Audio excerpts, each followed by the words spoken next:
मालिक से आवश्यक समझ और मार्गदर्शन की प्रार्थना कीजिए।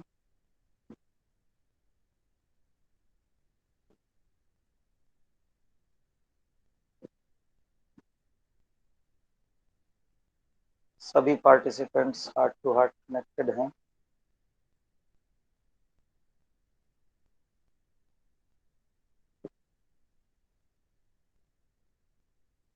और एक सूक्ष्म सुझाव दीजिए, जिस कार्य के लिए हम आज एकत्रित हुए हैं, मालिक ने हमें ये मौका दिया है, उनकी इनायत है, वो कार्य सफल है।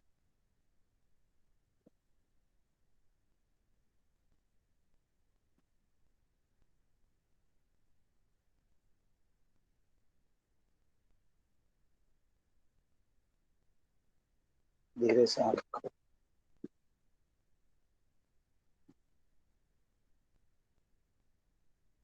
पूज्य मालिक को प्रणाम। सभी भाई बहनों को मेरा प्रणाम। आज अचानक से ही कार्यक्रम का विचार हुआ। जितेंद्र भाई का दिन में फोन आया। मैंने भी कल किया नहीं, वैसे हम लोग एक दिन पहले प्लान कर लेते हैं, लेकिन मैंने सोचा शायद डोज इतनी हो गई, इधर भंडारा, इधर हमारी पिछली 2 टॉक्स, तो शायद नहीं करना चाहते होंगे। दिन में अचानक से फोन आया तो मैंने कहा इतनी जल्दी कैसे पॉसिबल होगा सब लोगों तक कन्वे करना, और मुझे भी थोड़ी तैयारी करना।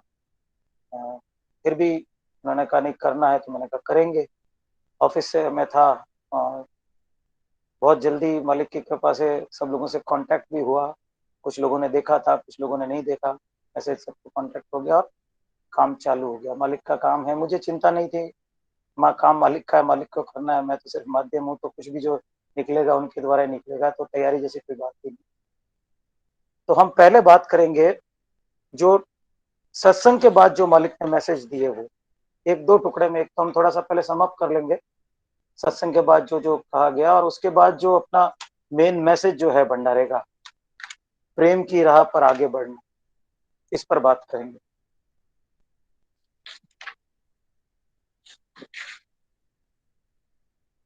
तो सबसे पहले जो था सत्संग शाम का 23 तारीख का, उसमें दाजी ने चर्चा की थी AEIOU पर। तो दाजी साहब ने बताया कि जो पुस्तक जो है ये कहकर मेरी कोई खोज नहीं है, ये उसमें अनंत की ओर में फर्स्ट नोट में बाबूजी ने लिखी है ये चीज। तो दादी साहब बोले कि पुस्तक उसी स्प्रिट में पढ़नी चाहिए जिस स्प्रिट में लिखी गई है।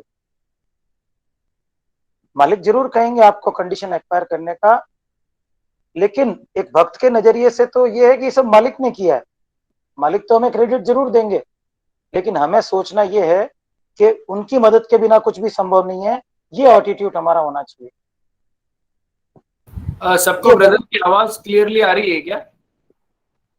आवाज आ रही है? जी भैया आ रही हाँ है। जी, हाँ जी, हाँ जी। आ रहे हैं, आ रही है। तो ये जो एटीट्यूड है कि उनकी मदद के बिना कुछ भी संभव नहीं है, जो कुछ कंडीशंस लिखी है, ये एटीट्यूड वैक्यूम क्रिएट करेगा। तो इंटेंस लव और लॉन्गिंग से ये संभव है। लॉन्गिंग इज द की, लालसा। लॉन्गिंग का एग्जैक्टली हिंदी मीनिंग अगर देखना चाहा मैंने, तो मुझे लालसा मिला। वैसे इंग्लिश में लॉन्गिंग कुछ अलग सा होता है, तो लॉन्गिंग होनी चाहिए। तो फिर उन्होंने कहा कि ये जो जो कंडीशन मिली है, अनंत की ओर की पंक्तियां पढ़ के बताई ताजी साहब ने, और बताया कि हर बॉडी के सेल में कंडीशन डांस करनी चाहिए। वो जो AEIOU जो है, उसमें बताया कि बॉडी के सेल में कंडीशन डांस करे, इतना उसमें रम जाए। फिर लिखा, फिर बताया कि इसलिए समान, एक तो डायरी हेल्प करेगी इसमें। हमने डायरी राइटिंग के सेशन में बहुत अच्छी बात की इसके ऊपर के किस तरह से हम कंडीशन को समझ सकते हैं डायरी लिखने से। फिर तो डायरी हेल्प करेगी, और समान विचार वाले लोगों के साथ बातचीत से ये बढ़ेगी। समान विचार वाले, उन्होंने एग्जाम्पल दिया कि जब दो भक्त मिलेंगे तो आंसू भरी बातों के अलावा कुछ होगा ही नहीं। अगर थोड़ी सी भी बात राजनीति की आ गई कि गए काम से। समान विचार वालों के साथ बातचीत, तो ये बात की AEIOU। उसके बाद जो था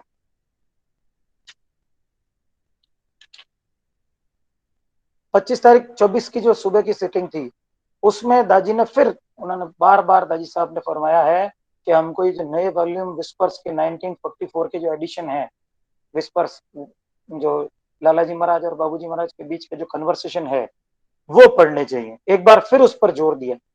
दाजी साहब ने खुद का एग्जाम्पल दिया कि जब भी मैं मुसीबत, कंफ्यूजन, बेचैनी या ऐसी कुछ कंडीशन में प्रॉब्लम से होता था तो इससे मुझे बहुत असर पड़ा है। बार बार उन्होंने पिछली कई वार्ताओं में इस पर जोर दिया है कि ये जो विस्पर्स फ्रॉम राइटर वर्ल्ड 1944 अब तो हिंदी में भी आ गया है, इसको पढ़ना चाहिए। एटीट्यूड के लिए फिर उन्होंने कहा कि हम कर किससे रहे, प्रेम से करना चाहिए एटीट्यूड। बहुत शॉर्ट स्पीच थी। फिर 26 तारीख को जो स्पीच थी उसमें दाई साहब ने बताया कि अब जो ये 25 तारीख जो भंडारा एंड हुआ, तो भंडारा एंड होने के बाद दैनिक गतिविधियों में जो हम लग जाएं, उससे पहले कुछ समय निकालकर हम आत्मचिंतन करें, ये जो संदेश मिले इन पर विचार करें। इन हमको भंडारे से जो टेक अवे जो मिला है उस पर ध्यान करें। डीप कंडीशन में जाकर के जो कंडीशन हमें हमारे मान मालिकों ने जो प्रदान की है उस पर हम विचार करें, और जीवन में हमें जहां कोई बदलाव करना है उस पर विचार करना है कि बदलाव कैसे लाएं।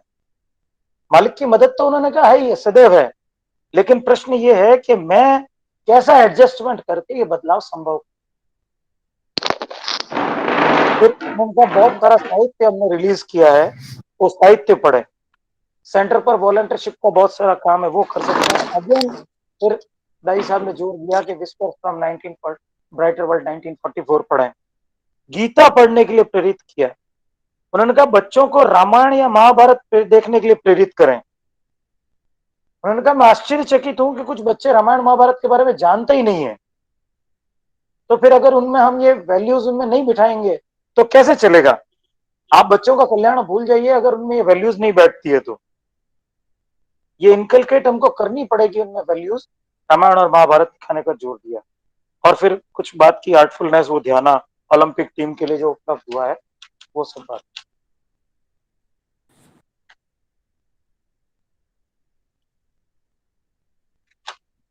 चलिए, ये तो हुई भंडारे की मोटी मोटी बात जो कही गई थी। अब हम आएंगे ये संदेश क्या होता है। दाजी साहब ने क्या कहा कि जो भंडारे से संदेश मिला उस पर ध्यान करें। मैं जब पहली बार रिट्रीट गया था तो वहां एक बहुत बढ़िया वॉलंटियर थे, कुछ नहीं बोलते थे, मालिक पर डूबे रहते थे, शांत रहते थे। उन्होंने मुझे एक लाइन कही कि मालिक ये जो रोज आपको देते हैं इसको लेकर के आगे बढ़ते रहिए। तो जब पहली बार गया था तो ये बात थी, तो कुछ समझ में आया नहीं। मैंने कहा मालिक रोज क्या देते हैं, मालिक रोज कोई कंडीशन देते हैं उसको लेकर के बढ़ना। बाद में समझ में आया कि मालिक किसी न किसी का कोई तरह का कोई मैसेज हमेशा देते हैं, उसको पकड़ना। फिर दाई साहब ने ये कहा भी था कि अगर जो अभ्यासी ढंग से ध्यान करेगा, ढंग से अभ्यास करेगा तो उसको मैसेज आएंगे। मैसेज मीडियम की तरह नहीं आएंगे, जैसे बाबूजी मीडियम को देते थे वैसे नहीं आएंगे, लेकिन किसी तरह से आपको मैसेज मिलेगा। तो जो जो आप मैसेज को फॉलो करना शुरू करेंगे तो वो और बढ़ते रहेंगे। तो इन दिनों दाई साहब ने बहुत जोर दिया था जैसे कि उत्साह और प्रेम के साथ ध्यान करने का। पिछले कुछ समय पर जोर दे रहे हैं उत्साह, बहुत सा प्रेम और उत्साह के साथ ध्यान करना, बिना किसी प्राप्ति की भावना से ध्यान करना, जैसे ये सब चीजें, या AEIOU जो बताते हैं, ये मैसेजेस पहले थे। तो ये तो मैसेज पहले वाले थे। अभी जब भंडारा का मैसेज है प्रेम की राह पर आगे बढ़ना, ये मैंने पढ़ा तो जैसे मैं पूरा बिखर सा गया। मैंने फील किया कि जो कुछ लिखा है मैं कहीं स्टैंड नहीं करता। जो मेरे गुरु मुझसे चाहते हैं, इतना पहले के सारे मैसेज मैं बराबर फॉलो करता था, पढ़ता था, इस फोरम पर भी कुछ मैसेज डिस्कस किए हैं, लेकिन ये बिल्कुल इट्स लोडेड विद मीनिंग्स, सार गर्भित संदेश है। और जितना इसको पढ़ना शुरू किया तो लगा मैं कहीं स्टैंड नहीं करता हूँ। कपड़े उतरते गए मेरे साधना के, मेरे तरीके के, मैं कैसा हूँ, मैं क्या कर रहा हूँ, लगा मैं कहीं स्टैंड नहीं करता। तो ये मेरे लिए जो टेक अवे थे मैं शेयर करता हूँ आपसे। आप लोगों के लिए जो टेक अवे है बात करेंगे क्या टेक अवे था। तो मैं पूरा मैसेज पढ़ने में तो बहुत टाइम लग जाएगा, मैं पार्टली थोड़ा कोशिश करता हूँ उसमें से लेना और मेरे क्या टेक अवे थे वो। तो साहब कहते हैं आत्म परिवर्तन। हम जब किसी और पर निर्भर रहते हैं तब तक परिवर्तन नामुमकिन है, लेकिन हम जब व्यक्तिगत जिम्मेदारी लेकर कहते हैं मुझे बदलना ही होगा, तब जाकर परिवर्तन मुमकिन है। यहां तक कि ईश्वर पर निर्भरता है भी एक तरह से अपनी जिम्मेवारी को दूसरों पर डालना। तो मेरा पहला टेक अवे ये परिवर्तन मुझे स्वयं करना पड़ेगा, मैं परिवर्तन की मांग नहीं कर सकता। बहुत पहले से सुन लिया था, और अब पिछली वार्ता में हमने ये चीज डिस्कस की थी। चरी साहब कह रहे हैं कि भाई आध्यात्मिक प्रगति मेरा देना मेरा काम है, चारित्रिक परिवर्तन तुम्हारा काम। तो मेरे अंदर जो प्रवृत्तियां बैठी हुई थी उन पर मैंने विचार किया, तो मुझे लगा कि इस परिवर्तन के लिए मुझे बहुत मेहनत करनी पड़ेगी, ये डिमांड करना जाया है, कोई मतलब नहीं है इसकी। तो कहते हैं कि जो कुछ भी जरूरी था ईश्वर और गुरु ने पहले ही कर दिया है। ध्यान से सुनिए, कहते हैं कारण बहुत सरल है, जो कुछ भी जरूरी था ईश्वर और गुरु ने पहले से ही कर दिया। अब जिज्ञासु के रूप में मेरा ये काम है कि मेरे दिल में बीज रूप में जो कुछ दिया गया उसे मैं महसूस करूं, उन बीजों को पहचान कर मैं उन्हें अंकुरित और फलित होने दूं। नियति पर रहना इससे भी ज्यादा निरर्थक है। तो सीड फॉर्म में उन्होंने डाल दिया, जो करना था कर दिया, अब उसे नर्चर करना मेरे ऊपर है। मैं ये नहीं कह सकता साहब आप करोगे, हाथ पर हाथ धरे रहकर मैं नहीं बैठ सकता। तो कहते हैं ये पहला टेक अवे मेरा कि मुझे परिवर्तन स्वयं करना पड़ेगा। सेकंड टेक अवे मेरा, वो कहते हैं आध्यात्मिकता खास तौर से भारत में कर्म ज्ञान और भक्ति के योग में बात करती है। हार्टफुलनेस में वाकई तीनों का एक सुंदर मेल है, फिर भी ऐसे मार्ग पर यात्रा करते हुए हम राह में कई खतरे देखते हैं, क्योंकि हम कर्म और ज्ञान के मार्ग पर को बहुत ही ज्यादा अहमियत देते हैं। इन्हें जरूरत से ज्यादा अहमियत दी जाए तो इसका उद्देश्य इस मार्ग की सूक्ष्मता के विपरीत हो जाता है। तो मेरा सेकंड टेक अवे ये हुआ कि मैं भक्ति के स्थान पर ज्ञान को ज्यादा महत्व दे रहा हूं। जब मैंने इसको पढ़ा और मैंने समझना चाहा कि क्या है, तो फिर मुझे खुद समझ में आया कि मैं ज्ञान को ज्यादा महत्व देता हूँ इंस्टेड ऑफ भक्ति। तो मुझे भक्ति पर ज्यादा जोर देना है ज्ञान के विषय। क्यों देना है? क्योंकि आगे उन्होंने बताया, ये 2-3 बार दादी साहब वार्ताओं में अलग अलग बता रहे हैं कि आदमी योग भ्रष्ट हो सकता है, ज्ञान भ्रष्ट हो सकता है, कर्म भ्रष्ट हो सकता है, पर भक्ति भ्रष्ट जैसा शब्द नहीं सुना गया। तो एक बार आप भक्ति पर राह पर आ गए, शरणागति हासिल कर ली, तो फिर भ्रष्ट जैसा शब्द तुम्हें नहीं आ सकता। तो ये टेक अवे था सेकंड, कि मैं भक्ति के स्थान पर ज्ञान को ज्यादा अहमियत देता हूँ। ये मेरा है सब, मैं अपना बता रहा हूँ, मैंने शुरू किया, आपसे बाद में बात करेंगे। फिर तीसरा नंबर ये हुआ कि ईश्वर की खोज। दाई साहब कहते हैं जब मेरा परिचय सहज मार्ग में हुआ तो मेरी बहन, प्रशिक्षक बहन द्रौपदी ने मूलभूत सवाल किया, आप ध्यान क्यों करना चाहते हैं? मेरा जवाब था, मैं ईश्वर की खोज कर रहा हूं। वो कहते हैं अधिकांश लोग कहते हैं हम ईश्वर की खोज कर रहे हैं, मगर अब यह बात सुनने में मजाकिया लगती है। हो सकता है बहुत छोटी चीज आंखों को नजर ना आए, लेकिन ऐसी विभूति जिसमें सब कुछ समाया हुआ हो, उसे हम अनदेखा कैसे कर सकते हैं? साथ ही जब वह हर जगह है तब हम उसे नहीं देख पाते। ठीक वैसे ही एक मछली जो पूरा जीवन सागर में बिताती है, उसे सागर के बारे में कोई अंदाज नहीं होता। तो मेरा सेकंड टेक अवे क्या था? ईश्वर की खोज में मेरा दायरा बड़ा सीमित है। मेरी हालत तो मछली वाली है जो पूरा जीवन सागर में बिता लेती है और उसे सागर के बारे में कोई अंदाजा नहीं होता। तो कहते हैं क्यों? क्योंकि जो स्थूल है वो कभी भी सूक्ष्म की सराहना नहीं कर सकता। तो मैं तो स्थूल हूं। ईश्वर को जानने के लिए, ईश्वर को समझने के लिए, मालिक को समझने के लिए उनके जैसा सूक्ष्म बनना होगा। तो जब तक मैं नहीं बनता उतना सूक्ष्म, तो ये मेरी खोज बेकार है।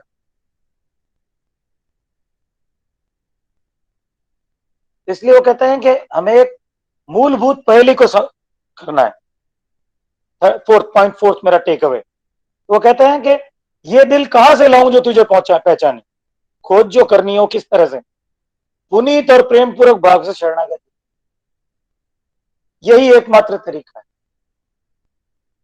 फोर्थ पॉइंट, तो प्रॉब्लम क्या हुई? कहते हैं हमें एक मूलभूत पहेली को सुलझाना है। शुरुआत में हम उनसे कैसे अलग हुए, जिससे कि उनकी तलाश करना हमारे लिए और लाजिमी हो जाता है। खोए हुए जुड़ाव को फिर से स्थापित करने के लिए हमें उन कारकों को पहचान कर निकाल देना होगा जिसके कारण ये अलगाव हुआ। यही इस यात्रा की वास्तविक शुरुआत। तो जैसा कि बाबूजी महाराज कहते थे कि ये हम लोग हुए क्या, अलग क्यों हुए, हम सोर्स से अलग क्यों हुए? जब हम अलग हुए तब शामिल थे, तब क्या था? हम दिव्य थे, दिव्य इच्छा शक्ति थी, दिव्य मन था। हम अलग हुए, हमने अपने विचारों की, अपने स्वयं के विचार गठित करने चालू कर दिए, तो स्वयं की इच्छा शक्ति आ गई, स्वयं की विचार शक्ति आ गई और मैं बन गया। तो हमें उन कारकों को पहचान कर निकाल देना होगा जिसके कारण यह अलगाव हुआ। तो फोर्थ टेक अवे कि मैं पहचानूं कि वो कारक कौन से हैं जिन्होंने मुझे उनसे अलग किया। टेक अवर पॉइंट नंबर 5, वो कहते हैं कि कल्पना करें कि सागर के किनारे झूमती हुई लहरों का आनंद ले रहे हैं, लेकिन तब आप सागर की गहराइयों में मौजूद पानी को नहीं देख सकते। लहरें यही सवाल पूछती है, सागर कहां है? वे अपनी ही तलाश में बेचैन होती है। देखिए, अपनी ही तलाश में बेचैन हो रहे हैं, और फिर साथ ही साथ उत्तर भी दे दिया, जिस पल वे धीमी होकर रुक जाएंगी उसी पल सतह की लहरें सागर के साथ एक हो जाएगी और सब कुछ स्पष्ट हो जाएगा। तो क्या होगा जब सब कुछ धीरे होगा? तब कुछ स्पष्ट होगा। लहरें और सागर एक हो जाने के लिए है एक ही उपाय। अब उपाय भी बताते हैं। एक ही उपाय है, अपनी गति को धीमा करना, रुकना और स्थिर हो जाना। तो करना क्या है? स्टेबिलिटी। ये तेज गति हो गई, उसको धीरे करना। और वो कैसे? आगे बताया, जीवित मृत की स्थिति। खुद को मिटा देने की कला, प्रियतम के प्रेम में खुद सराबोर होने की कला ही भक्ति है। आगे सब भक्ति की डेफिनेशन चलती है। जब मैं था तब हरि नहीं, अब हरि है मैं नहीं, सब अंधेरा मिट गया, दीपक देखा माई। मैंपन का भ्रम व अंधकार है। पॉइंट नंबर 6, मेरा टेक अवे नंबर 6। मैंपन का भ्रम व अंधकार है जो हमें ईश्वर के दर्शन करने से रोकता है। जब वे हमारे दिल में है तब वहां सिर्फ प्रकाश है और हमारी अपनी उपस्थिति का अंधकार अनुपस्थित रहता है। और मैं क्या कर रहा हूं? क्योंकि मेरी अपनी उपस्थिति है, आई एम स्टिल देयर, तो फिर अंधकार है। तो दर्शन करना कब होगा? जब मेरा मैंपन का भ्रम मिटेगा, तब ईश्वर का दर्शन होगा, उससे पहले नहीं होगा।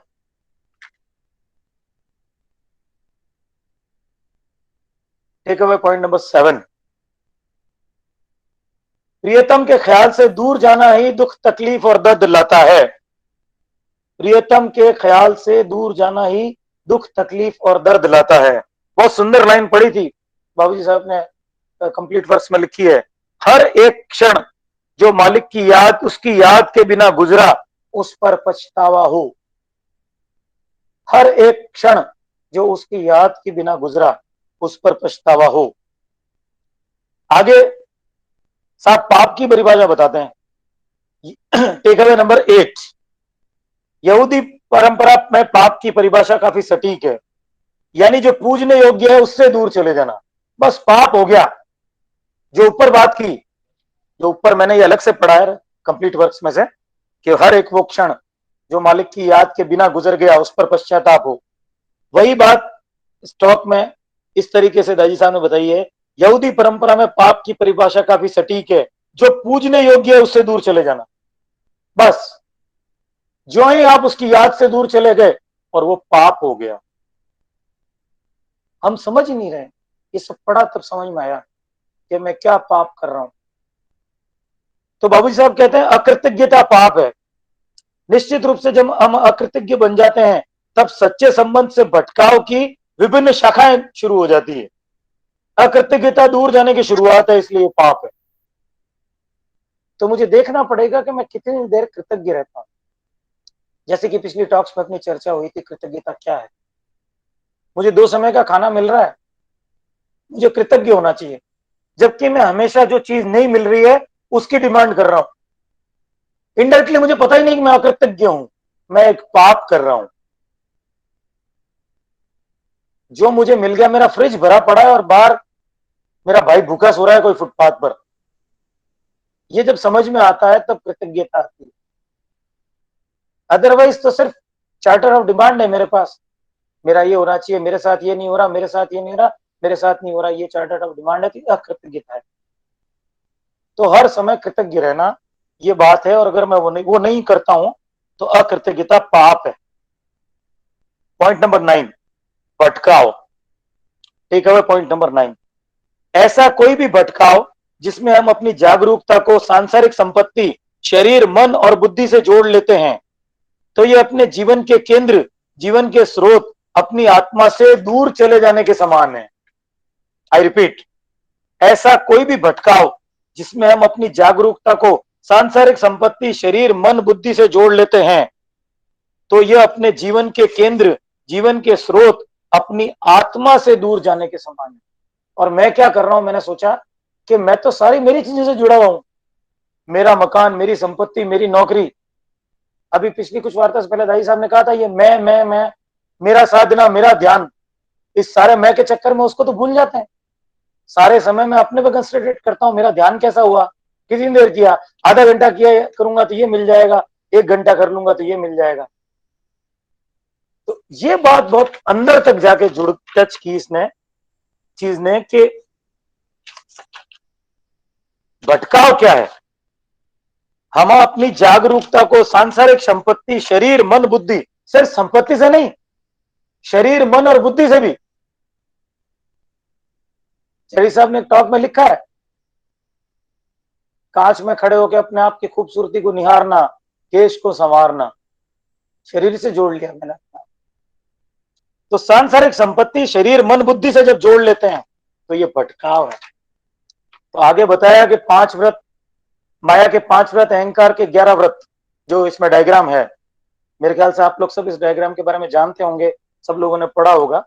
23 व्रत जो बताए गए हैं माया, अहंकार और प्रकाश के, तो 5 व्रत तो हुए माया के और 11 व्रत हुए अहंकार के। तो कहते हैं मतलब यही है कि अहंकार है जो हमें केंद्र से दूर परिधि की ओर जाने के लिए बाध्य करता है।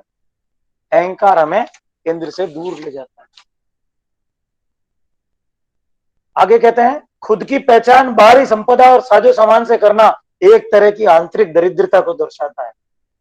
तो टेक अवे पॉइंट नंबर 10, मैं आंतरिक दरिद्र हूं, मुझे लगा। क्यों? कि मैं तो मेरी संपदा और साजो सामान से पहचान करता हूं अपनी, मेरा मकान, मेरा घर, मेरा बच्चा, मेरी पत्नी। ऐसी संपत्ति सिर्फ भ्रांति पैदा करती है, यानी भ्रम या असुरक्षा। जीवन इस पहचान द्वारा नियमित किए गए छलावे के तहत बीतता जाता है। यहां तक कि हम में से सबसे श्रेष्ठ लोग भी इस सच्चाई को समझ नहीं पाते हैं। यहां तक कि हम में से सबसे श्रेष्ठ लोग भी इस सच्चाई को समझ नहीं पाते हैं। ये पढ़ के मुझे याद आया यक्ष प्रश्न, युधिष्ठिर ने यक्ष से जो प्रश्न किए थे उसमें से सबसे इंपॉर्टेंट प्रश्न कौन सा था? यक्ष ने पूछा, युधिष्ठिर ने उत्तर दिया कि सब लोगों को पता है कि एक दिन मरना है, लेकिन फिर भी ऐसे लोग जी रहे हैं जैसे कभी मरेंगे ही नहीं। इसी अटैचमेंट के साथ हम लोग जी रहे हैं कि हम एक दिन मरेंगे नहीं, जबकि मृत्यु निश्चित है। सबसे महत्वपूर्ण एक प्रश्न था। तो हम में से सबसे श्रेष्ठ लोग भी इस सच्चाई को नहीं समझ पाए। भ्रम, अज्ञानता, अंधकार और अनभिज्ञता की छाया में बिताया गया जीवन एक तरह से नरक में जीने के समान है, जबकि स्पष्टता, अबोधता और उत्साह के साथ बिताया गया जीवन स्वर्ग जैसा होता है। भक्ति की सुंदरता है कि वह सब कुछ जो इसके परिणाम स्वरूप आता है, जिस दिन हम अंधकार रूपी अज्ञान भरी जीवन शैली से सच में ऊब जाते हैं, हम निराश होकर ठान लेते हैं इसके बाद से मैं ऐसी जीवन शैली अपनाऊंगा जो मुझे अपने अंतस से जुड़े रहने में सहायता प्रदान करे। यह सागर की सतह पर लहरों के थम जाने की शुरुआत है। जो पहले बात की थी ना कि लहरों के थमने से कुछ होगा। सभी प्रकार की मांगों को पूरा करने के लिए रोजाना के प्रयासों से उभरने वाले संघर्ष की तरह एक तपस्या बन जाते हैं। तो ये भक्ति कैसे विकसित हो उसका तरीका बताते हैं। यदि ये तपस्या बन जाए तो हम महज अपना कर्तव्य पूरा करने से आगे बढ़ते हुए निश्चित रूप से प्रियतम की खातिर प्रेम से कर्तव्यों को पूरा करने की ओर रुख करते हैं, और यही मार्ग अचूक भक्ति में विकसित। भक्ति का मतलब बताया। भक्ति का मतलब यह भी है जागरूकता के बोध में जीवन जीना और जीवन में सभी विपरीतताओं का पूरी जानकारी और स्वीकृति के साथ सामना करना। अवेयरनेस, मुझ में विपरीतताएं, मुझे मालूम होना चाहिए। यश है तो अपयश भी है, मान है तो अपमान भी है, हानि है तो लाभ भी है, मुझे सबकी जानकारी होनी चाहिए। और स्वीकृति के साथ सामना, जो कुछ हो रहा है मेरे साथ ठीक है, स्वीकृति के साथ सामना। कहते हैं ध्यान सिर्फ एक मानसिक गतिविधि नहीं है, बल्कि ऐसा है जो मन और शरीर के परे जाता है।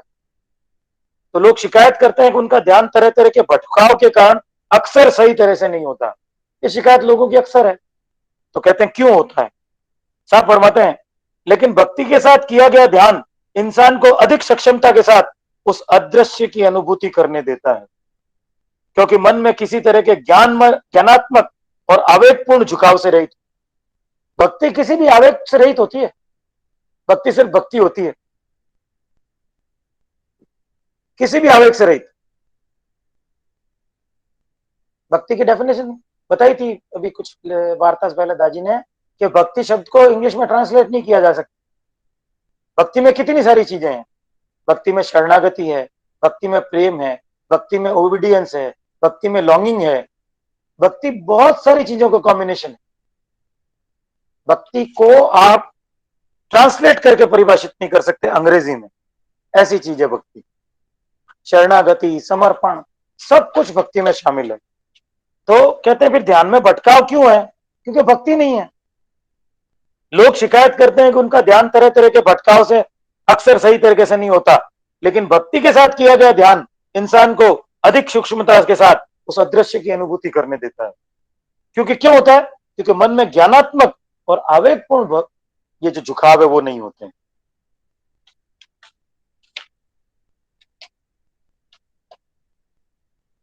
संस्कार हमें धीरे धीरे करके आंतरिक विशालता में प्रवेश करने देते हैं, तभी हम जाकर ये समझ पाते हैं कि हमें न सिर्फ दर्द सहने में परेशानियां हैं, बल्कि आनंद भोगने में भी। न सिर्फ दर्द सहने में परेशानियां हैं, बल्कि आनंद भोगने में भी परेशानी।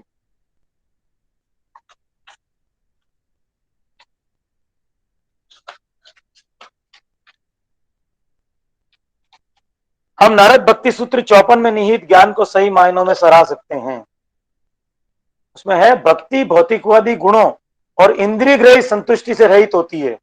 ये हमेशा बढ़ती ही जाने वाली बहुत सूक्ष्म और अनुभवात्मक है। एक तो भौतिकवादी गुण कोई भी नहीं है भक्ति में, और इंद्रिय ग्रही संतुष्टि नहीं है। ये ऐसा नहीं है कि जितनी मुझे संतुष्टि मिलेगी वैसे भक्ति बढ़ेगी। भक्ति हमेशा बढ़ती ही जाती है। सच्ची भक्ति पुरस्कारों की कमी या अतिरिक्त पुरस्कारों के परिणाम स्वरूप बदलती नहीं है, हर परिस्थिति में बढ़ती जाती है, हमेशा बढ़ती जाती है। यह आपको अपने जीवन साथी या बच्चों के साथ आनंद उठाने से नहीं रोकती। जब भक्त पर ऐसी विपत्ति आती है तब वे उसे बड़ी शिद्दत और आभार के साथ स्वीकार करते हैं। भक्त क्या करता है?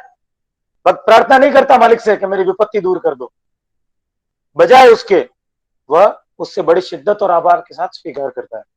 भक्ति कभी भी शर्तों पर नहीं हो सकती कहते हैं, और सबसे महत्वपूर्ण, दिल, दिमाग, तर्क और भावनाओं के परे होती है। कोई दिमाग नहीं लगता भक्ति। मैं जो अक्सर बात करता हूं, when, why, what, how, intellect का काम ही नहीं है, तर्क का काम नहीं। भक्ति निस्वार्थ, दिल और दिमाग यूज ही नहीं करना, और तर्क और भावनाओं के परे। तो कहते हैं भक्ति में लीन इंसान ईश्वर पर पूरी श्रद्धा के साथ भरोसा करता है, और ऐसा रूपांतरण उद्धार और उन्नत करने वाला होता है। एक भक्त का भरोसा कभी कम नहीं होता, यह तो हमेशा बढ़ता चला जाता है। 1981 में बाबूजी ने एक संदेश दिया था, ये हमेशा रिपीट करते हैं, मैंने भी ये अपनी पहले की वार्ताओं में इसकी बात की कि कितना महत्वपूर्ण संदेश है।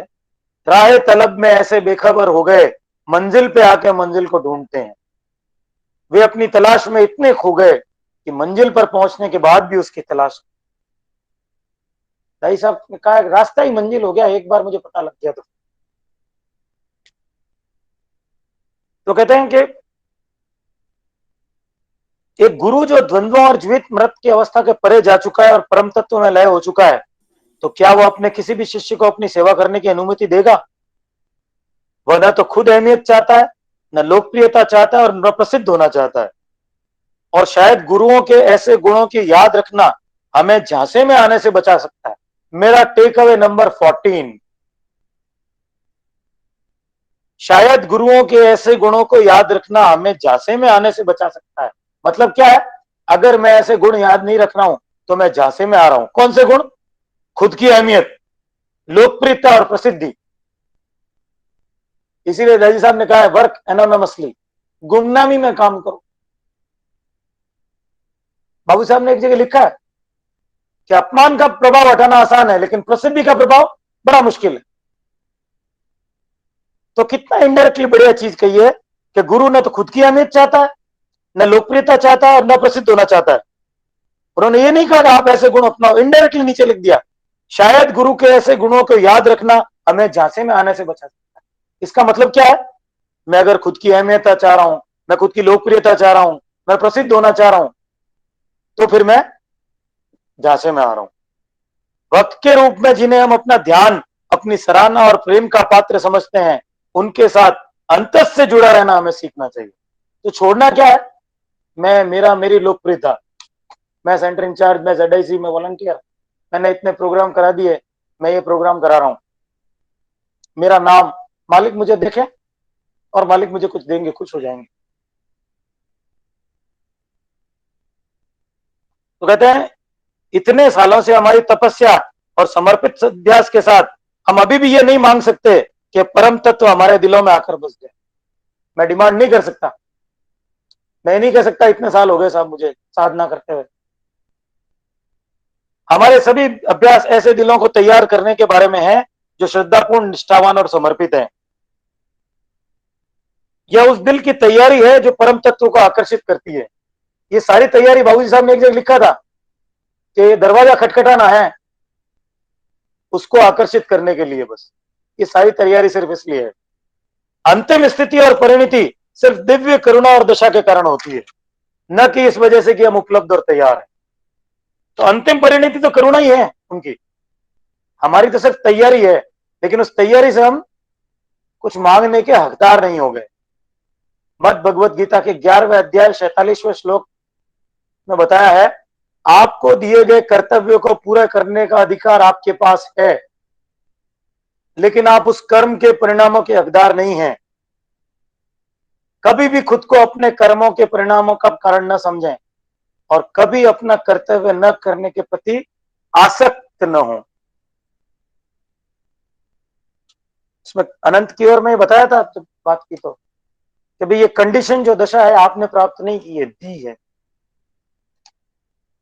तो कभी भी खुद को अपने कर्मों के परिणाम का कारण न समझें और कर्तव्य न कर पाने के प्रति आसक्त न हो।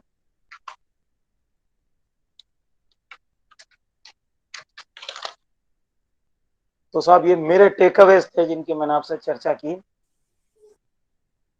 क्योंकि कुछ लोगों का था कि सेशन लंबा हो जाता है तो फिर मैं इसको शॉर्ट ही करना चाहता हूँ।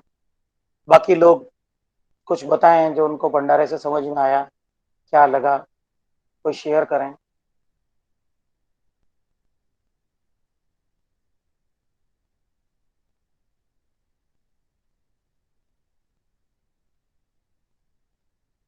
एक गहरी शांति का अनुभव कर रहा हूं मैं, उम्मीद है आप लोग भी कर रहे हैं। मौन, गहरा मौन, a message loaded with meaning, सब कुछ कहा है। अपने अंदर झांकने का एक अवसर।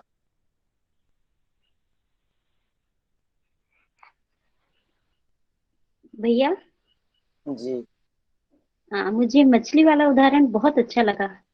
जी मछली जीवन भर समुद्र में रहती है, फिर भी जी उसके बारे में जान नहीं पाती। जी मैं भक्ति। आपका परिचय दे दूं, ये वंदना जी हैं। इन इन मेरे पास एक फोन आया था तो मैं एज यूजुअल जैसे आप लोगों से बातें करता हूं, इनसे 15-20 मिनट मैंने सब बात कर ली, सहज मार्ग की। इनके बाद इन्होंने मुझे बताया कि अभी पहली सिटिंग नहीं हुई। मैं आश्चर्यचकित था, आश्चर्यचकित। और पिछले कुछ दिनों में सिर्फ इनकी सिटिंग हुई है, शायद 15 दिन हुए होंगे, और ये कहां से कहां पहुंच गई, मालिक की कृपा देखिए। जी थैंक यू भैया। मेरा भी नमस्कार। नमस्कार भैया ये मेरे ब्रदर हैं जी। नमस्ते, नमस्ते भाई साहब। और ये मेरा बेटा है। नमस्ते। चलो और कोई शेयर।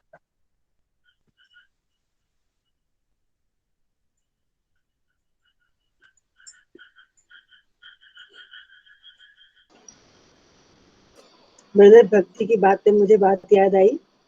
हम लोग जी शाहजहांपुर गए वही 5 दिन की ट्रेनिंग के लिए। जी उस समय एक माता जी आई थी वहां मथुरा से। तो वो बुजुर्ग माता जी थी काफी।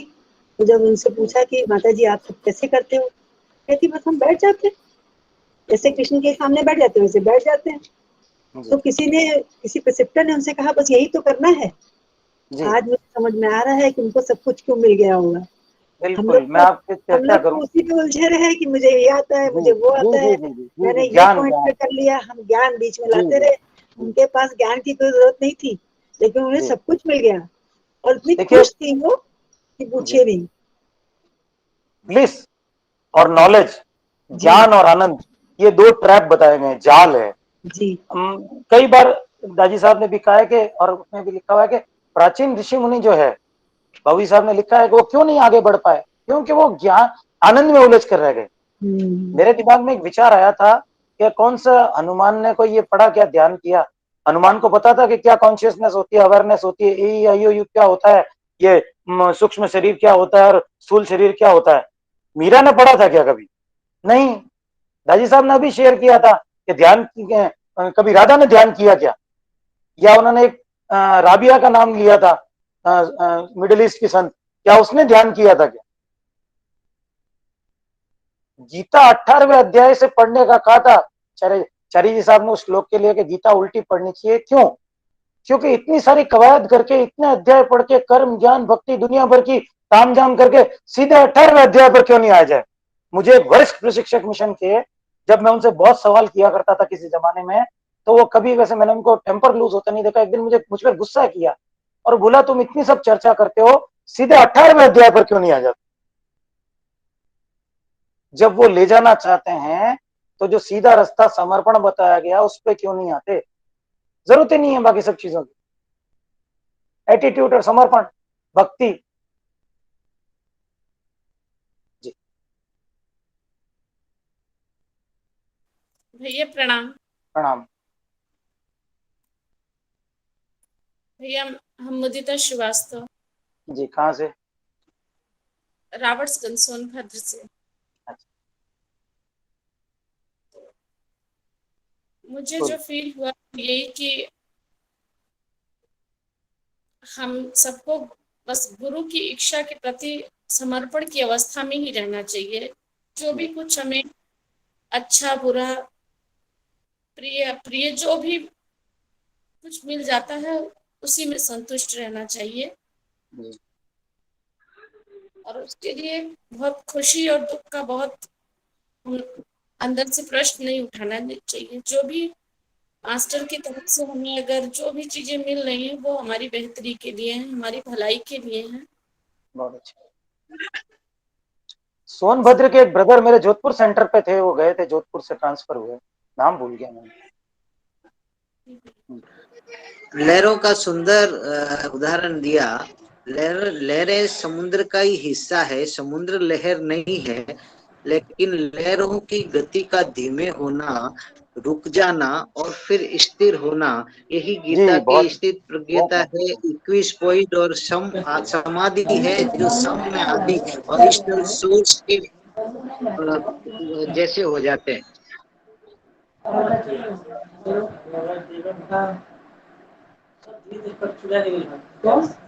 ये आप अगर अटेंड किया आपने, पिछला जो मैंने पढ़ा था उस सिंह का हृदय, उसमें ये बात थी, जो ये सीजर्स वाला उदाहरण दाजी ने दिया। आनंद जितना ज्यादा उपभोग की तरफ जाएंगे, चार्य जी ने कहा, उतना ज्यादा दर्द भोगना पड़ेगा। तो स्थिरता ही जीवन। झूला बताया था ना कैसे धीरे धीरे धीरे धीरे चलता है, अगर उस झूले की स्पीड तेज कर दी जाए तो क्या होगा? वो खतरनाक हो जाएगा। भैया ये किस कहाँ से आप मतलब बुक से, किस बुक से देख के बोले हैं? ये सिंह का हृदय अपना पिछला सेशन है, मैं, आप नंबर लिख लीजिए मेरा, मैं ग्रुप में डाल दूंगा, आपको रिकॉर्डिंग मिल जाएगी। अच्छा, रिकॉर्डिंग दीजिएगा हाँ फिर उसमें डाल दीजिएगा। जी जी, आप मुझे नंबर भेज दीजिएगा मेरे फोन पर, मेरा फोन नंबर मैं एंड में बोल दूंगा अभी, उस पर डाल आप दीजिए, मैं आपको फोन नंबर रिकॉर्डिंग भेज दूंगा। भैया जी जी। आपका नंबर क्या है? 941444 94 144 144 95 95। 321। व्हाट्सएप मैसेज भेज दीजिए मुझे, मैं आपको ऐड करके पुरानी रिकॉर्डिंग भेज दूंगा। जी थैंक यू भैया।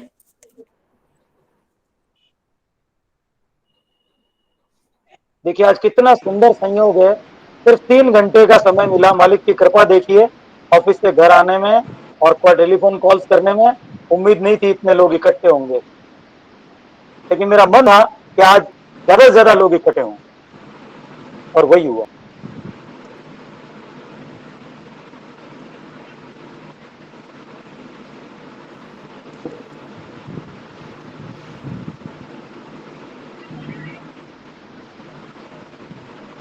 तो मैं आपको इसके बारे में जो है, इसका पूरा रहस्य जो है वही इसी में है, भक्ति और शरणागति। जिसको शरणागति और समझ में आ गया, वो भक्ति भी समझ में आ गई। क्योंकि ये मेन चीज हमारी, ये आपने कहा था भी 18 अध्याय के बारे में, तो वहां पर वही था, उन्होंने समर्पण कर दिया कि भाई ठीक है, मेरी समझ में आ गया जाए। उन्होंने कहा भाई तुम मुझको समर्पण कर दो। उन्होंने कहा मैंने जो है सब कुछ समझ में आ गया। जिसने शरणागति ले ली, समझ गया, उसको भक्ति आ गई।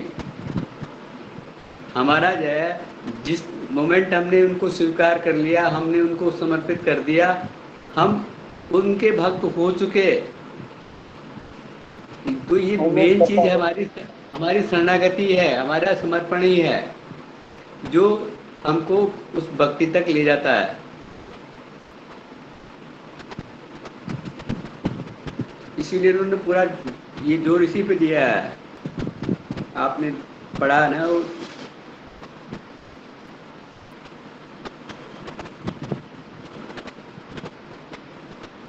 गोल पैराडॉक्स टॉक आप जरूर पढ़िएगा किसी दिन, वापस जितेंद्र भैया उस पर रखेंगे। ये सारी चीज उसमें बहुत विस्तार से बताई गई, बहुत खूबसूरत टॉक है। मैं जितनी बार उस पर सेशन लेता हूँ, मेरी इच्छा होती है एक और सेशन लूं उस पर। कौन सा भैया, कौन सा? लक्ष्य का विरोधाभास, गोल पैराडॉक्स। भैया दोबारा बोलो। लक्ष्य का विरोधाभास। लक्ष्य का मैं उसका पीडीएफ डालूंगा, ग्रुप में डाल दूंगा, मैं देख सकता हूँ। ये कहाँ पे मिलेगा? आपको तो अच्छा नहीं मिलेगा, मैं ग्रुप में डाल दूंगा पीडीएफ उसका। अच्छा, थैंक यू भैया। हाँ, उसका जो मेन पार्ट आप डालते रहते हैं ना, वैसे आप जो अच्छा लगे वो वैसे डालते रहेंगे तो बहुत ही अच्छा रहेगा। बहुत महत्वपूर्ण टॉक है गोल पैराडॉक्स। भैया हम आपको अपना व्हाट्सएप नंबर बोल दे रहे हैं, आप ऐड कर लीजिएगा। ब्रदर नमस्ते, मैं डॉक्टर रानी जयपुर से बोल रही हूँ। 800 हेलो, उनको नंबर बोलने दीजिए, बोलिए, वापस बोलिए। हेलो, आवाज नहीं आ रही आपकी। हेलो, हाँ भैया, बोलिए। 800 जी 510 जी, 3 नहीं आ रही आवाज। आवाज की रिकॉर्डिंग नहीं होगी। श्रीवास्तव भैया नहीं, आवाज नहीं है आपकी, पीछे कहीं है। अब आवाज आ रही है भैया? आ रही है। 800 जी 2-3 510 जी 3035। जी, थैंक यू जी। रानी जी, हाँ नमस्कार ब्रदर। आपकी जो वार्ता थी बहुत ही सारगर्भित और बहुत ही अच्छी मालिक वार्ता की थी, लगी। मेरी तो क्या थी, मालिक करता, मैं तो खाली हाँ, पढ़ने वाला ब्रदर, इंस्ट्रूमेंट हूँ। तो आपका जो ग्रुप है तो उससे हम भी जुड़ना चाहेंगे। मैं जयपुर सेंटर से डॉक्टर रानी, इस हफ्ते में यहीं पे। और आपका नंबर एक बार दोबारा से रिपीट कर दीजिए, मैं नोट करके, व्हाट्सएप है ये आपका नंबर, तो मैं आपको ज्वाइन करूँगी। 949144 हाँ जी, 949144 95321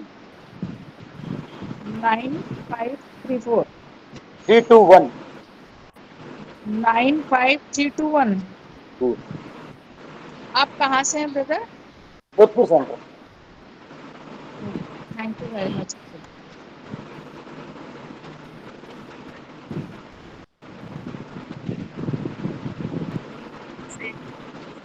या आज के आपके इससे तो मैं ये समझ पाई हूँ कि यानी भक्ति यानी करना है तो जैसे मीरा की जैसी और कबीर के जैसे बनना पड़ेगा अपने को।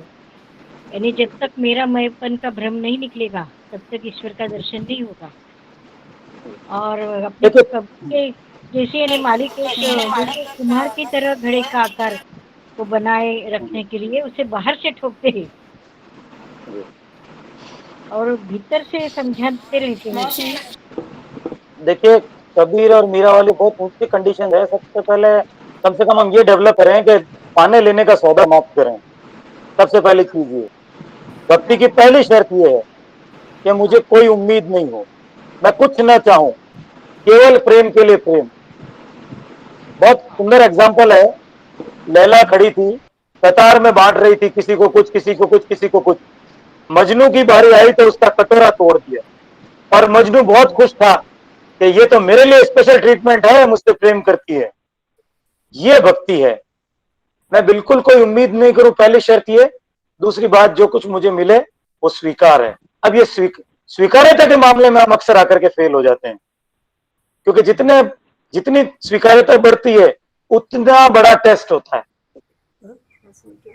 और जहां थोड़ा सा हम डिगमिगाए नहीं, फिर फेलियर। मेरे साथ तो होता है, इसलिए मैं कह सकता हूं कि कई बार मतलब लगता है कि इतनी बड़ी परिस्थिति आ गई, हालांकि संभल जाती है, पर कम से कम ये स्वीकार्यता वाली जो बात है ना, अब इसमें भी देखिए, स्वीकार्यता पर अगर बात करें तो अलग अलग तरह की स्वीकार्यता होगी। फर्स्ट स्टेज वो हो गई कि भाई अब मेरे किस्मत में ये है, मैं क्या करूं, मुझे स्वीकार करना है। सेकंड स्टेज ये हो गई, नहीं, मैं स्वीकार इसलिए करता हूं कि मुझे स्वीकार करना है, मेरे मालिक का प्रसाद है। ये भी बहुत अच्छी स्थिति है, लेकिन दादी साहब इससे और ऊपर की स्थिति बताते हैं करने के लिए। वो कहते हैं स्वीकार्यता का समय ही नहीं होना चाहिए, पता ही नहीं चलना चाहिए कि स्वीकार्यता हो रही है या नहीं हो रही। भक्त की स्थिति तो वो है, हिसाब किताब करने का मेरे पास समय नहीं है कि मुझे क्या दिया जा रहा है। वो उच्चतम स्थिति है स्वीकार्यता की। तो सबसे पहले हम भौतिक उपस्थिति के लालच से ऊपर उठे, हाँ। उसके बाद हम कुछ मांगने से ऊपर उठे, और फिर हम स्वीकार्यता लाएं। ये बहुत बेसिक चीजें, ये कबीर और मीरा ये सब कहने में बहुत सुंदर लगते हैं, ये तो बहुत ऊंची चीजें हैं। पहले हम लोग कम से कम चेक करें कि ये सब क्रॉस हो गया क्या, उसके बाद आगे की बात। यानी जो भी मिल रहा है हमें मालिक की मर्जी से मिल रहा है, जो भी मिल रहा है अच्छा ही है सब। नहीं, अच्छे बुरे की बात ही नहीं है, कुछ नहीं है, जो है ठीक है। अच्छा या बुरा का हिसाब नहीं करना है, कोई भी कंडीशन, कोई भी ये अच्छे बुरे का हिसाब ही नहीं है मेरे पास। नथिंगनेस वाली बात है, केवल प्रेम के लिए प्रेम।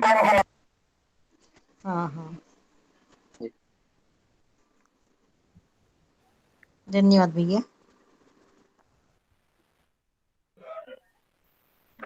हेलो भैया, नमस्कार। नमस्ते जी। भैया, ये जिससे पहले हमने पढ़ा था, ये प्रेम की राह पर आगे बढ़ना मास्टर का, तो ये इतना समझ नहीं आया था, लेकिन आज आपने इसको बहुत ही अच्छी तरह से हमें समझा दिया। ये मालिक की कृपा है। मैंने भी जब पिछले आधे घंटे में इसको पढ़ा तो अचानक से नई चीजें निकल के आ गई। मैंने सोचा ये सब कैसे हुआ, पहले भी पढ़ा था पिछले दिनों में, और आज जब मेरा आज मन नहीं था ये प्रोग्राम करने का, मैंने तो कुछ और टॉक ले लेंगे, भैया ने कहा जितन भैया ने कुछ भी ले लो, लेकिन फिर मन किया कि इसी पर बात करेंगे, और वो चीजें क्लियर होती चली गई, फटाफट होती चली गई। मालिक का काम तो नहीं है। हाँ भैया, क्लियर हो गया, आप पढ़ेंगे तो और ज्यादा क्लियर हो जाएगा, इसके लिए आपको धन्यवाद भैया। मालिक को धन्यवाद साहब, मेरा कोई रोल नहीं जी। नमस्ते ब्रदर। नमस्ते जी। मैं एक बात कोलकाता सेंटर से बोल रही हूँ। हाँ जी, बोलिए। आप जैसे बोले कि हमने बहुत लेट से सब मैसेज दिया, लेकिन आप वो चिंता करिए ही नहीं, क्योंकि जैसे ही मैसेज आता है ना, एक अलग तरह का ट्रांसमिशन शुरू हो जाता है। हाँ, ये है, ये बस सुनना ही है और वो काम शुरू हो जाता है, ऐसा फील होता है एकदम। और आज कुछ ज्यादा ही ऐसा लग रहा है, आप जो बोले ना कि शांति का, आज तो स्पेशल था, आज बहुत स्पेशल था। हाँ, ये चीज हमने भी घर बैठ के अभी फील किया कि आप जो बोले शांति का अनुभव, वो एकदम फील हो रहा था जी। आप बताए मालिनी, ये ऐसा यूं है कि हम लोग अभी 3 दिन के भंडारे से अभी बैक टू बैक इतने सेशन अटेंड किए, और इधर ब्रदर ने इतना सुंदर सेशन कर दिया, तो अभी हम लोग उस फ्लो में चल रहे हैं, अभी आए नहीं है मटेरियल लाइफ में। उसको, वो उत्सव को खत्म ही नहीं करना है ना।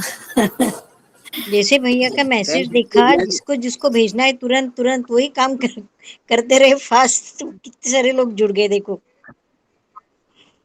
थैंक यू जैन साहब, ये इतने भंडारे का ओरा जो है और जो चार्ज हुआ है, कवच हम लोगों ने ओढ़ रखा है, वो कंटिन्यू चल रहा है, उसके लिए बहुत बहुत धन्यवाद। एक शेयर मैं करना चाहूंगा, सुबह मैं चारी जी महाराज को पढ़ रहा था, if you maintain the outlook that your master is doing everything in your place, your actions will cause no impression whatsoever and very soon you will cease making further संस्कार। अगर आप व्यवहार में ये अपनाते हैं कि हर चीज मास्टर द्वारा हमारी जगह की जा रही है, तो कर्म में छापे नहीं पड़ती और बहुत जल्दी हमें आगे संस्कार बनने भी बंद कर देते हैं। जी, दाजी साहब ने अभी बहुत इसको कई बार रिपीट किया, और दिस इज कांस्टेंट रिमेम्बरेंस। जी एक्चुअली एक सेशन हम कांस्टेंट रिमेम्बरेंस पर लेंगे। पहले भी बताया, वो विस्पर पड़े कि बाबू साहब कह रहे हैं ये है क्या एक्चुअली और कर क्या रहे हैं, इस पर एक सेशन लेंगे। कांस्टेंट रिमेम्बरेंस यही है, अपने कार्यों का फल सौंप देना, मैं करता नहीं हूं। देखिए, ईगो की 4 स्टेजेस है, अगर बात चलिए तो हम बात करें।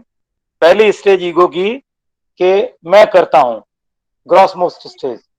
दूसरी स्टेज मैं करता नहीं हूं, किसी के लिए वो करता ईश्वर है, किसी के लिए आत्मा है, तो किसी के लिए मालिक है। तीसरी स्टेज मुझे पता नहीं करता कौन है, और चौथी स्टेज मुझे काम होने का भान नहीं। वो स्टेज जैसे कि नींद में मच्छर ने काटा, आपने मच्छर को हटा दिया, आपको पता नहीं बाद में कि मच्छर ने काटा। तो कर्ता भाव जब हटता है, सेकंड स्टेज जो है, ये सेकंड स्टेज, वहां से खूबसूरती शुरू होती है।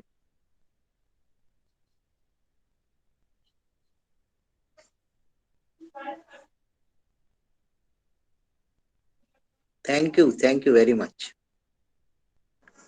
भैया अगली बार सितंबर 2020 का वो ऑब्जर्वर एंड विटनेस, इसके बारे में भी बोलिए ना आप अगली बार। जरूर, बहुत अच्छी वार्ता है, बहुत अच्छी वार्ता है वो।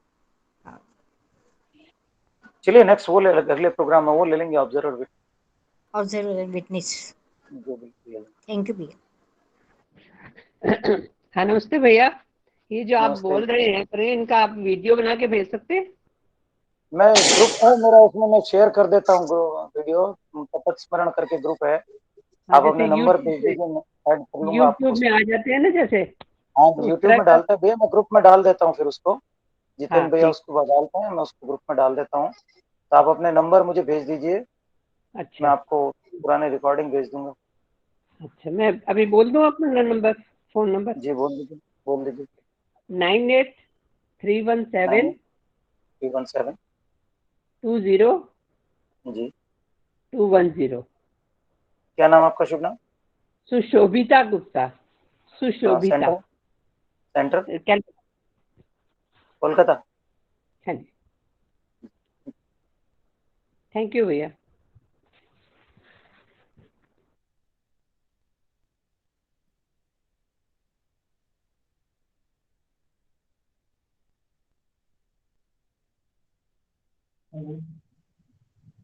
आवाज आ रही है क्या? आ रही है, बिल्कुल आ रही है राकेश जी, नमस्ते। निवेदन ये था, सामान्यतः अपन श्रद्धा, समर्पण, भक्ति, ये सब एक दूसरे से लिंक है, ये आना चाहिए। किंतु ये वास्तव में हमने क्या केवल समर्पण कर दिया, तो वास्तव में अंदर से समर्पण आना चाहिए। यदि वो कमी प्रदर्शित होगी भैया, तो क्या करना चाहिए? आपकी आवाज मुझे ठीक से सुनाई नहीं दी जी, क्या करें? निवेदन ये है, थोड़ी इको कर रही है जी। श्रद्धा, बोलिए। समर्पण, ये हमारे अंदर आना चाहिए जी। किंतु समर्पण, हमने कहा कि ठीक हम बालक के प्रति समर्पित हैं, हमने समर्पण कर दिया, ये कहने मात्र से नहीं आती है, ये वास्तव में इसकी कमी परिलक्षित जो अपने आप में होती है, हम महसूस करते हैं इसकी कमी है हमें जी। तो क्या ऐसा करें कि क्या करेक्शन करें अपने उसमें कि इसमें भी बढ़ोतरी हो, वास्तव में इसी अंदर से आए।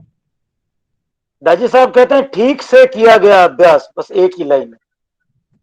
अब आप ठीक से किया गया अभ्यास को समझें कि ये क्या है। इसमें एटीट्यूड हमारा क्या है।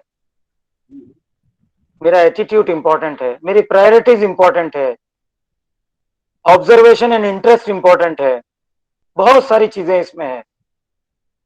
अगर मैं वो सब ठीक करता हूं तो ये धीरे धीरे धीरे धीरे बढ़ता जाएगा। और समर्पण का बहुत सुंदर तरीका मैं आपको बताऊं जो बाबूजी महाराज ने बताया और मैंने जो कुछ सीखा, increase dependence on me and see the fun. Babuji Maharaj कहते थे मुझ पर जो निर्भरता बढ़ाओ और मजा देखो। तो धीरे धीरे जिस प्रोपोर्शन में हम निर्भरता बढ़ाएंगे मालिक पर, अपने आप समर्पण होता चला जाएगा।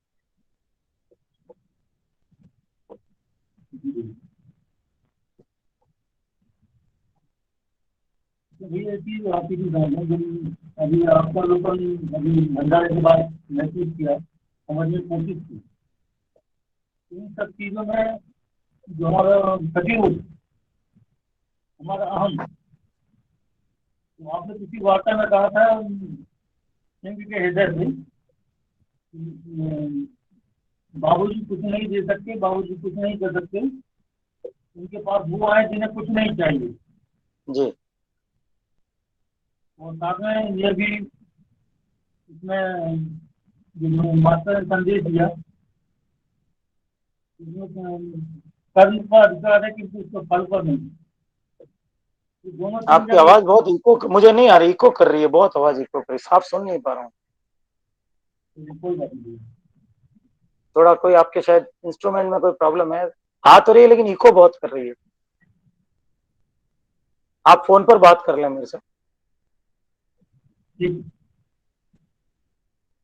ये जिन्होंने नंबर स्क्रीन पर लिखे हो बोल दें, मेरे पास आज मैं फोन पर कर रहा हूं तो मेरे लिए पढ़ पाना संभव नहीं है, आज मेरे पास लैपटॉप नहीं है। तो जिसने स्क्रीन पर नंबर लिखे हो मुझे बोल के शेयर कर दें।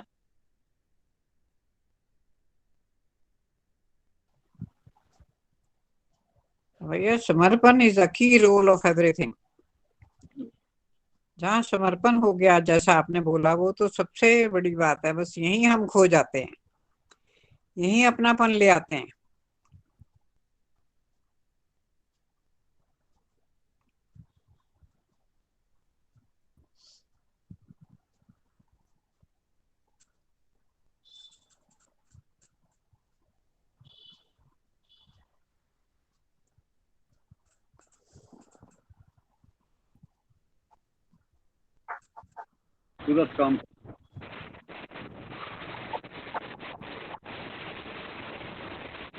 हेलो। जी हाँ ब्रदर, मेरा नंबर जोड़ लीजिए, आप एक बार नोट बोलिए कर लीजिए। बोलिए। हाँ 94 जी 620 जी 44337। जी डॉक्टर रानी, जयपुर सेंट्रल। जी, थैंक यू। वेलकम।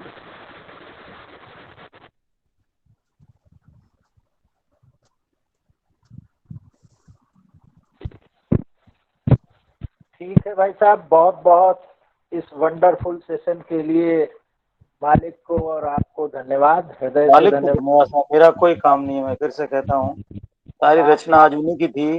ये सब कैसे चला मुझे खुद समझ में नहीं आ रहा है कि इतनी गूढ़ सारगर्भित लोडेड विद मीनिंग टॉक्स को इतने कम समय में प्रेजेंट कर पाना मेरे लिए इम्पॉसिबल था किसी भी नजरिए से। अब देखिए, आपने जिस तरह हम लोगों के दिलों में जगह बनाई है, एक शार्ट मोमेंट पे हम सब हाजिर हो जाते हैं। और ये जरिया जो बना हुआ है हमारा आपका मालिक के इस दुर्लभ काम के लिए, इसके लिए आप निश्चित ही धन्यवाद के पात्र हैं। और हम सब आपको प्रणाम। ऐसे ही ये महफिलें सजाते रहिए। हमारे सब धन्यवाद मालिक को। मालिक की कृपा है ही, बिना मालिक के ये सब कैसे मुमकिन हो पाता। ठीक है बच्चा, प्रणाम। प्रणाम।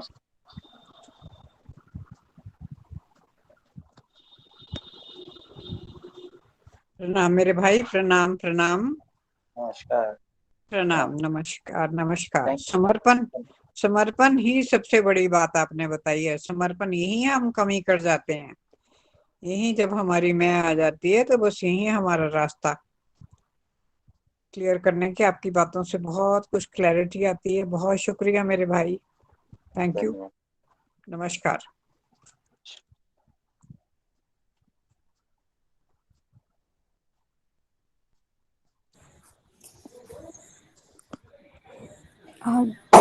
Thank you brother. Thank you आज ऐसा लग रहा है ना कि अभी मैं लेफ्ट होने का मन ही नहीं कर रहा है। ऐसा लग रहा है कि और बातें करो, हम सुनते ही चले जाएं। हाँ, मैं तो लंबा कर सकता था, पर क्या होता है कि फिर कुछ लोग बात हुई कि बीच में से निकल जाते हैं ना, तो उनको लाभ नहीं मिलता है, इसलिए थोड़ा शॉर्ट रहता है। टाइमिंग्स कुछ ऐसा रहता है, प्रायोरिटीज तो कुछ और है दूसरी। गहरी एक बार मन किया था लंबा चलाऊं, मैंने कह भी दिया था एक भाई को कि साहब आपको निकलना हो तो निकल जाइए, मेरा काम क्यों रोकते हैं। फिर मैंने कहा चलिए अच्छा नहीं है, क्यों किसी को वंचित किया जाए। बहुत मतलब अभी ना ट्रांसमिशन का इतना अच्छा, बहुत शांति, बहुत मतलब हम फील कर रहे हैं कि आपकी प्रेजेंस के लिए बहुत बड़ी बात है।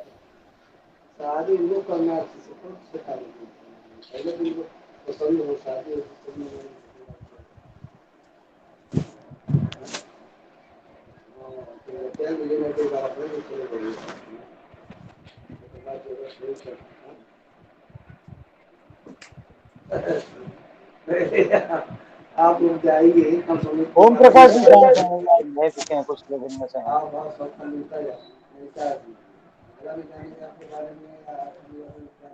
ये सारी प्रवर्तन है, हमारे नया आदमी जाएगा तो आदमी जो है जल्दी सारे देख सकता है, या तो उसका कहा फाइल स्टेटस हो,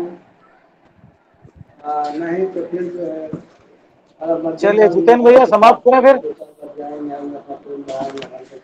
हाँ जी brother, thank you very much.